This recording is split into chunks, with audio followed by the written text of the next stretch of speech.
नमस्कार, स्वागत करता हूं अपने YouTube चैनल पे। मैं अमित पांडे जोशी।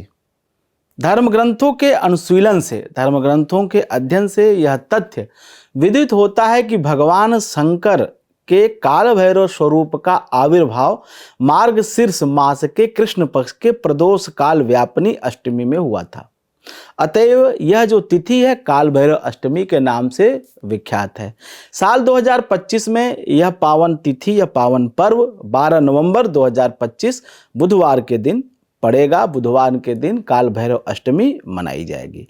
प्रदोष व्यापिनी अष्टमी के दिन काल भैरव की पूजा, दर्शन तथा व्रत करने से भीषण संकट दूर होते हैं और कार्यों की सिद्धि का मार्ग प्रशस्त होता है। पंचांगों में इस अष्टमी को कालाष्टमी के नाम से प्रकाशित किया जाता है, बताया जाता है। ज्योतिष शास्त्र भी इसे कालाष्टमी ही कहता है। काल भैरव अष्टमी तंत्र साधना के लिए अति उत्तम मानी जाती है। वाम मार्ग के साधकों के लिए बड़ी पवित्र तिथि मानी जाती है काल भैरव अष्टमी। हमारा शास्त्र कहता है कि भगवान का ही एक स्वरूप है, भैरव का स्वरूप भगवान शिव का ही एक स्वरूप माना जाता है। भैरव साधना भक्त के सभी संकटों को दूर करने वाली होती है। यह अत्यंत कठिन साधनाओं में से एक है जिसमें मन की सात्विकता और एकाग्रता का पूरा ख्याल रखना होता है, क्योंकि काल भैरव अष्टमी की जो भैरव की साधना होती है यह सात्विक नहीं अपितु राजसी और तामसिक होती है। और इस दिन अगर थोड़ी सी गलती होती है तो दिक्कत ज़्यादा होती है। नियम अनुशासन बहुत अनिवार्य होते हैं। काल भैरव अष्टमी कालाष्टमी के दिन पूजा उपासना के द्वारा आप सभी प्रकार के शत्रुओं और पापी शक्तियों का विनाश कर सकते हैं और सभी प्रकार के पाप ताप एवं कष्ट को दूर कर सकते हैं अपने जीवन से। इतनी महत्वपूर्ण है यह काल भैरव अष्टमी।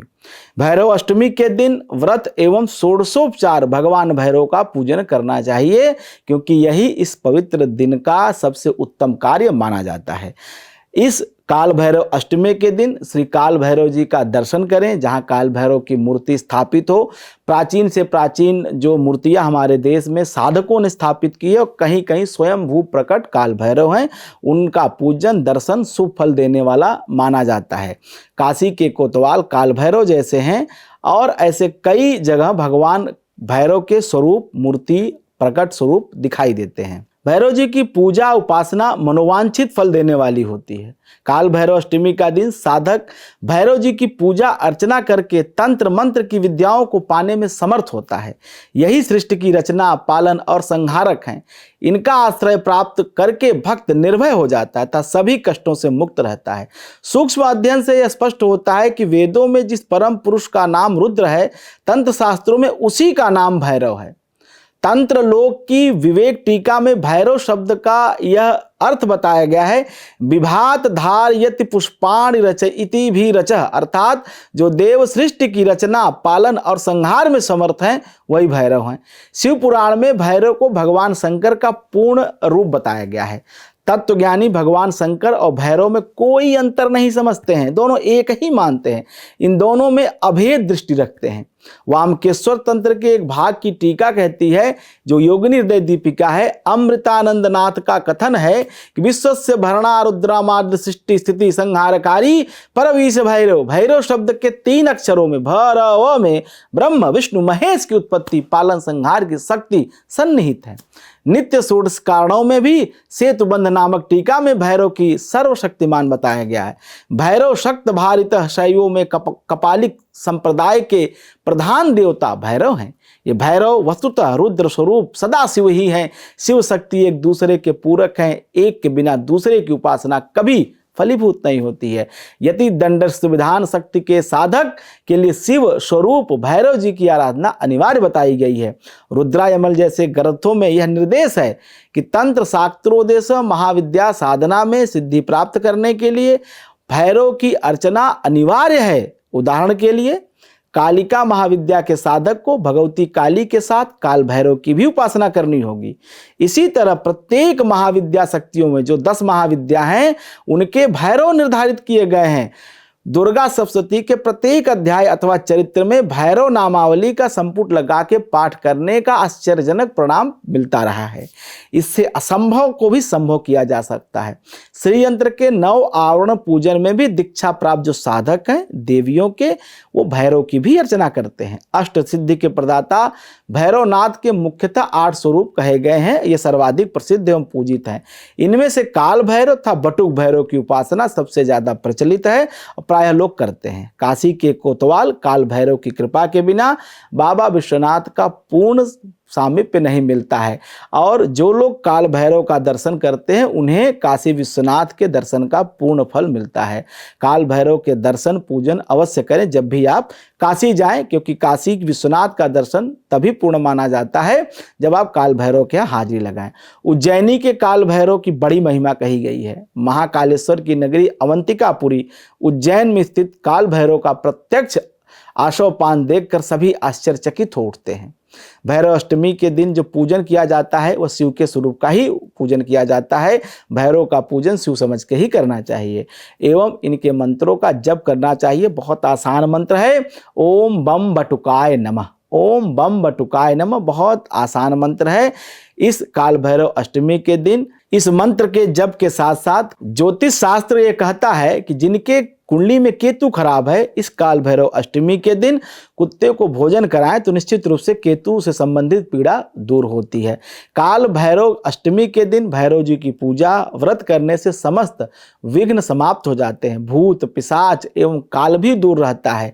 कठिन से कठिन दरिद्र को समाप्त यदि आप करना चाहते हैं, यदि आपके जन्म कुंडली में सभी ग्रह नीच के, मान लीजिए सूर्य नीच का है या मंगल नीच का है, खास करके ऐसी कुंडलियों में जिनकी कुंडलियों में चंद्रमा ज्येष्ठा नक्षत्र का है जो कि नीच राशि में माना जाता है। अगर आपकी कुंडली में ज्येष्ठा नक्षत्र का चंद्रमा है, मंगल कर्क राशि में है, तो आप यकीन जानिए कि आपको धन की कमी हमेशा रहेगी, क्योंकि चंद्रमा और मंगल ये 2 प्रमुख ग्रह माने जाते हैं आधुनिक संसार में अमीर बनाने के लिए, धनवान बनाने के लिए।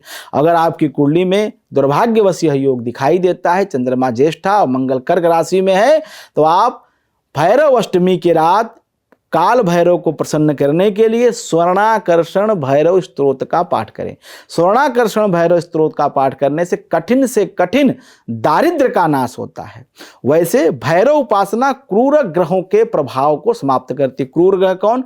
सूर्य, मंगल, शनि, ये क्रूर ग्रह कहे जाते हैं और इनके कृपा से भैरव उपासना की प्रभाववश इनका पूरा प्रभाव समाप्त होता है। भैरव जी राजस, तामस एवं सात्विक तीनों प्रकार के साधना तंत्र से मिल जाते हैं, प्राप्त होते हैं, उनकी कृपा प्राप्त होती है। भैरव साधना से स्तंभन हो, वशीकरण हो, उच्चाटन हो, सम्मोहन हो, ये जो खटकर्म कहे जाते हैं, ऐसी तांत्रिक क्रियाओं का अगर आपके ऊपर कोई प्रभाव है, कोई बुरा असर हुआ है, किसी ने आपके ऊपर ऐसी तंत्र क्रिया करी है, तो उसका भी प्रभाव तत्काल नष्ट कर सकते हैं काल भैरव। यदि काल भैरव अष्टमी के दिन ओम ह्रीम बम बटुकाय आपुद्धारणाय कुरकुर बटुकाय ह्रीम ओम स्वाहा, ये मंत्र बहुत जरूरी है, इसको नोट कर लीजिए। ओम ह्रीं बम बटुकाय आपुद्धारणाय कुरकुर बटुकाय ह्रीम ओम स्वाहा।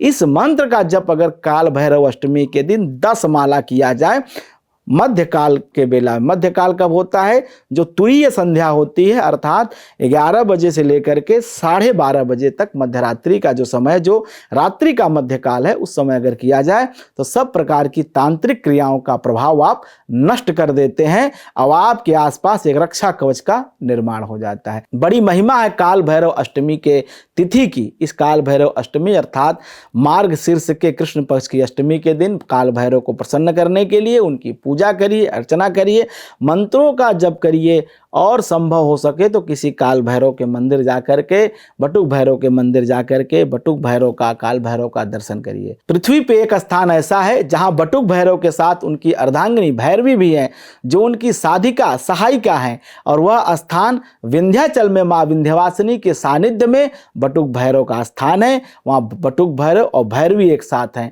तो अगर काल भैरव अष्टमी के दिन उन बटुक भैरव और भैरवी का एक साथ दर्शन किया जाए तो सब प्रकार की मनोकामना पूर्ण होती है। खास करके जो मानसिक रोगी हैं या जो बीमार हैं किसी कठिन से कठिन बीमारियों से, क्योंकि बीमारियां जो होती हैं हमारे पूर्व में किए गए अशुभ कर्मों का ही प्रभाव होती हैं। तो उनसे बचने के लिए काल भैरव अष्टमी के दिन बटुक भैरव के स्वरूप का दर्शन करिए। निश्चित ही आप रोग और शोक से मुक्त होंगे। जय मां विंध्यवासिनी।